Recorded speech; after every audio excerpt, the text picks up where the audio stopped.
Saucy McFoodlefist, and today I want to talk about my plan for asceticism. Basically, I barely know what asceticism is. Asceticism, again, I'm sorry if I repeat myself, but I want to make my words perfectly, or as clear as possible, I should say. So what asceticism is a spiritual journey where you deny yourself of all earthly pleasures. And just a fair warning, this is only as far as I understand it, which was from a 2-second Google search based off of something that someone on Reddit told me about.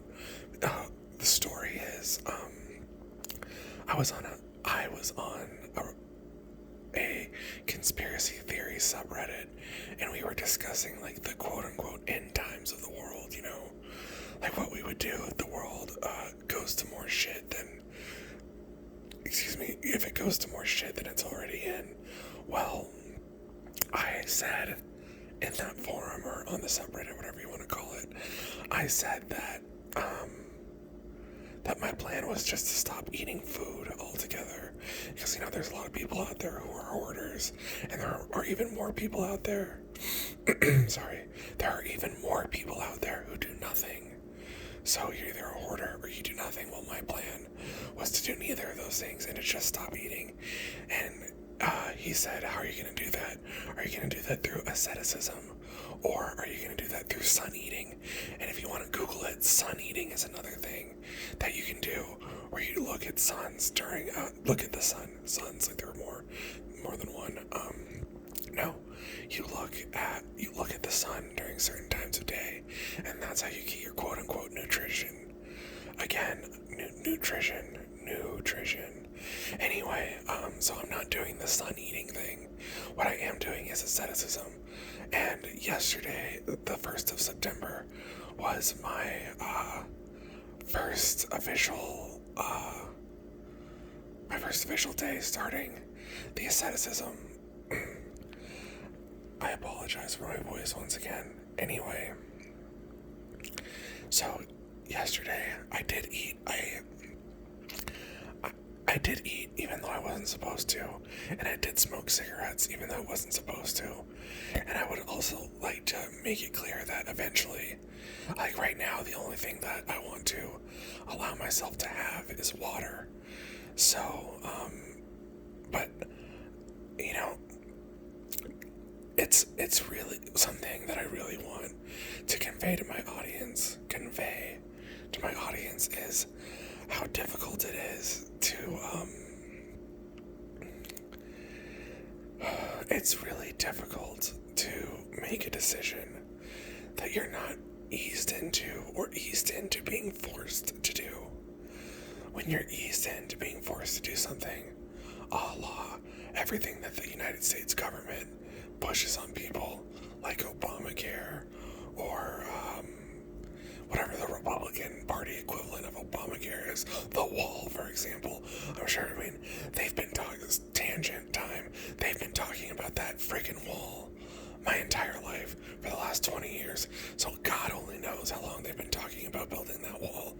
And now, according to what I believe to be true, that the wall is actually getting built. But it took decades, at least 2 decades in my life, probably more than 2 decades. It took decades of talking about that wall before the wall comes into place, or before the wall is going to, be finished and built or whatever. And that's an example of being eased into the idea of doing something, or being groomed or conditioned into the idea of doing something is far easier than having the choice to do something or not to do something, and making that decision for yourself. Human beings, to quote that movie Men in Black, human beings are smart, but a group of people are dumb. That's not the quote, but that's basically what they say in the movie. An individual can be intelligent, but when you have 300 million people all living scattered around in the same place, the group as a whole, I'm going to go out on a limb here and say that as a whole, the population of the United States is not that intelligent. I hate to keep beating a dead horse and bringing this up, but I was in a mental hospital recently, and I can't even tell you how disturbing it is, the fact that the majority of the mental patients, I mean, they have the emotional intelligence of a 12-year-old.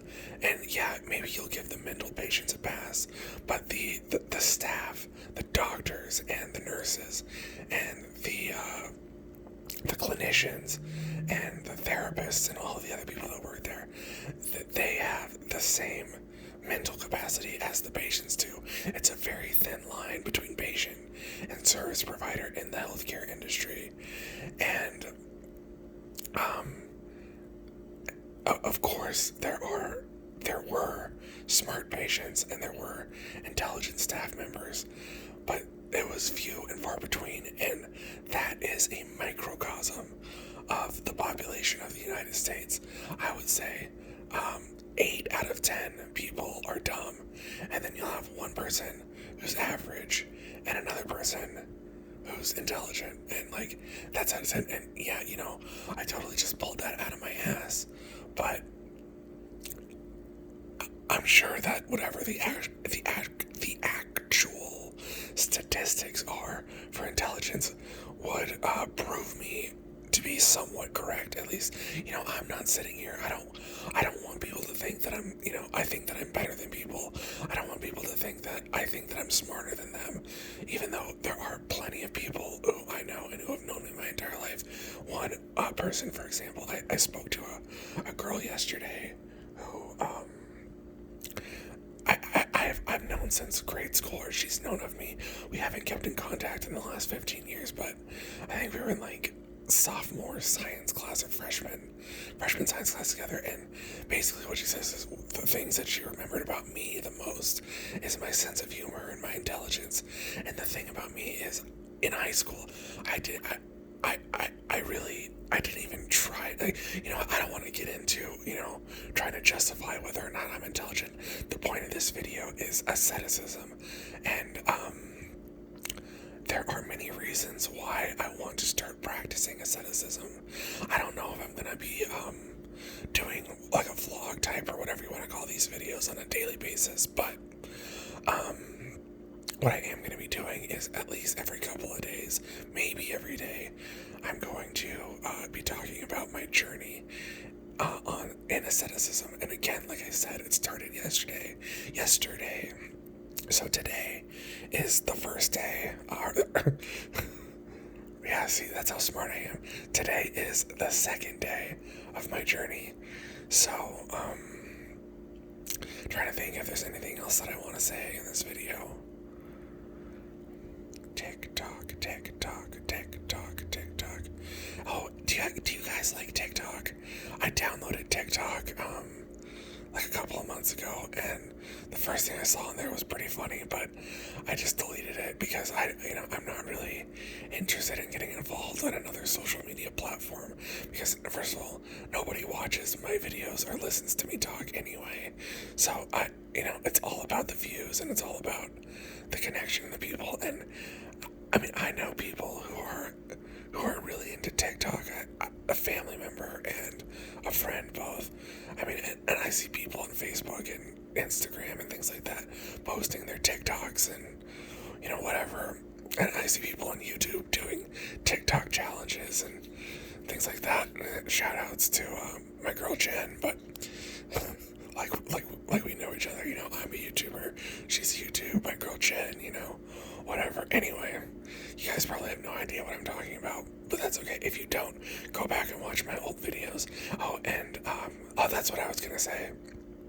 If you want to understand why I'm practicing asceticism, go back and watch my deep breathing in bed episode 2 video, and you will understand better. If you can, put the pieces of the puzzle together, you'll understand why I want to practice asceticism.